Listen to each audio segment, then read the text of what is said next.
Now let's talk about potential difference. Potential difference क्या होता है इसके बारे में जरा बात करते हैं।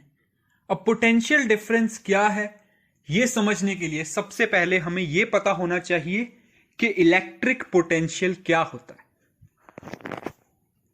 Electric potential and potential difference.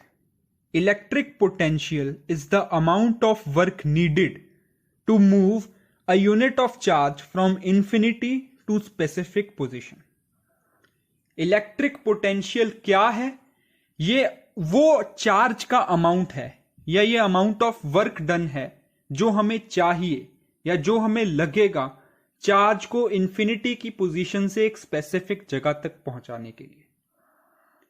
मतलब कि हमें उस चार्ज को कितनी एक्स्ट्रा एनर्जी लगानी पड़ेगी या उसके ऊपर कितना और ज्यादा वर्क करना पड़ेगा कि वो इंफिनिटी की पोजीशन से उस स्पेसिफिक जगह तक पहुंच जाए जितनी हमें चाहिए। अब यहां पे इंफिनिटी वर्ड यूज किया गया है। इंफिनिटी का मतलब क्या है? जनरली इलेक्ट्रिक करंट के अंदर इलेक्ट्रॉन्स फ्लो करते हैं जो कि मूविंग चार्ज माना जाता है। अब इलेक्ट्रॉन्स जो हैं they can never settle down, ये कभी भी सेटल डाउन नहीं हो सकते। They always keep on moving. That's why, क्योंकि अभी वो अपनी एग्जैक्ट पोजीशन यहां पे वो चाहिए, वो अपनी डिजायर्ड पोजीशन पे नहीं है, तो हम उस पोजीशन को इंफिनिटी बोलते हैं। यानी कि उन्हें इंफिनिटी से डिजायर्ड पोजीशन तक पहुंचाने में जितना काम लगेगा that is electric potential. Electric potential is difference of work done to bring unit positive charge from one point to another point। Electric potential positive charge के केस में थोड़ा सा अलग होता है।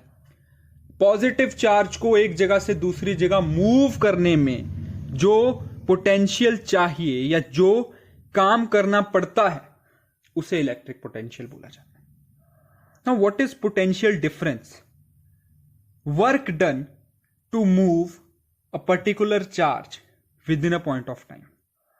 एक चार्ज को या एनर्जी को एक जगह से दूसरी जगह उसकी आइडियल पोजीशन तक पहुंचाने में कितना चार्ज लगा, that is potential difference. Simple सा फॉर्मूला क्या होता है? पोटेंशियल डिफरेंस, जिसे कि हम डिनोट करते हैं V से, is equals to work done upon charge. SI unit of potential difference is voltage and it is measured by volt meter. उसे वोल्टेज V से डिनोट किया जाता है एंड इसे डिनोट किया जाता है या मेजर किया जाता है बाय वोल्ट मीटर। अब अगला एक बहुत जरूरी सवाल यह उठता है कि पोटेंशियल डिफरेंस इतना इंपॉर्टेंट है क्यों? Why is potential difference that important? Electric current always flow through conductor, और जो पोटेंशियल डिफरेंस है ये किससे बनता है? ये बनता है पावर सोर्स ऑफ इलेक्ट्रिसिटी से। यानी कि अगर इन जनरल एक इलेक्ट्रिक सर्किट की हम बात करें तो उसके अंदर पोटेंशियल डिफरेंस कितना रहेगा ये डिसाइड करता है उसके अंदर पड़ा हुआ सेल या battery. Now chemical reaction in the cell produces the potential difference between the two terminals. उस सेल ने केमिकली रिएक्ट करके कितनी एनर्जी जनरेट की वो डिसाइड करता है कि कितना पोटेंशियल डिफरेंस बना इलेक्ट्रॉन्स को एक टर्मिनल से दूसरे टर्मिनल तक ले जाने में। Now let's discuss a basic differentiation between voltmeter and ammeter. Ammeter और वोल्ट मीटर क्या है उसके अंदर एक बेसिक सा डिफरेंशिएशन देख लेते हैं। Volt meter is the device that measures potential difference across the ends of any conducting material। Basically एक इलेक्ट्रिक सर्किट के अंदर जो भी कंडक्टिंग मटेरियल्स हैं उनके अंदर का पोटेंशियल डिफरेंस मेजर किया जाता है वोल्ट मीटर के साथ। It is connected in parallels two ends of conducting material. ये पैरेलल्स में लगाया जाता है किसी भी कंडक्टिंग मटेरियल के अंदर। इट हैज हाई रेजिस्टेंस, इसकी रेजिस्टेंस जो है वो हाई होती है। अब रेजिस्टेंस क्या होती है वो हम अभी कुछ देर में डिस्कस करेंगे। अब हम बात करते हैं एमीटर की। Ammeter is the device that measures current flowing through any conducting material। वो किसी भी कंडक्टिंग मटेरियल के अंदर कितना करंट फ्लो कर रहा है वो बताने वाली डिवाइस होती है। It is connected in series, ये सीरीज में कनेक्ट किया जाता है और इसका रेजिस्टेंस जो है ये लो होता है। ओम्स लॉ, ओम्स लॉ क्या कहता है, एक बार उसकी बात करते हैं। Ohm's law state that electric current which is represented as I flowing in a circuit is proportional to voltage and is inversely proportional to resistance। यानी कि किसी भी इलेक्ट्रिक सर्किट के अंदर जो करंट फ्लो कर रहा है वो वोल्टेज यानी कि पोटेंशियल डिफरेंस के डायरेक्टली प्रोपोर्शनल है, लेकिन रेजिस्टेंस के इनवर्सली प्रोपोर्शनल है।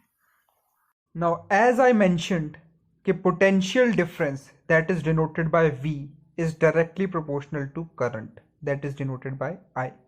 यानी कि अगर पोटेंशियल डिफरेंस बढ़ेगा तो इलेक्ट्रिक करंट भी बढ़ेगा, और क्योंकि इन्वर्सली प्रोपोर्शनल होता है ये रेजिस्टेंस के, तो हम ऐसा मान सकते हैं कि जो R है डिवाइड का वो इक्वल टू के उस तरफ जाके मल्टीप्लाई हो जाएगा, that is V is equals to IR। V is for voltage जो कि पोटेंशियल डिफरेंस बताता है in volts, R is for resistance जो कि बताता है ohm, and I is for current that is denoted by ampere. तो ये जो वीर वाला फॉर्मूला है VIR ये जनरली ओम्स लॉ का है। Calculating the different parameters of Ohm's law. अब ओम्स लॉ के एक फॉर्मूला से, वीर वाले एक फॉर्मूला से हम कितनी अलग अलग चीजें निकाल सकते हैं, आइए देखते हैं। अगर हमें वोल्टेज यानी कि V फाइंड आउट करना है तो V is equals to I into R, यानी कि करंट और रेजिस्टेंस को आपस में मल्टीप्लाई कर देंगे तो हमारा वोल्टेज आ जाएगा। टू फाइंड करंट कि करंट कितना फ्लो कर रहा है, V यानी कि potential difference divided bye R यानी कि रेजिस्टेंस, और अगर हमें रेजिस्टेंस नहीं फाइंड आउट करनी है तो R is equals to V यानी कि potential difference divided by I यानी कि इलेक्ट्रिक करंट। तो एक फॉर्मूला से तीन अलग अलग चीजें यानी कि वोल्टेज, करंट और रेजिस्टेंस फाइंड आउट किए जा सकते हैं।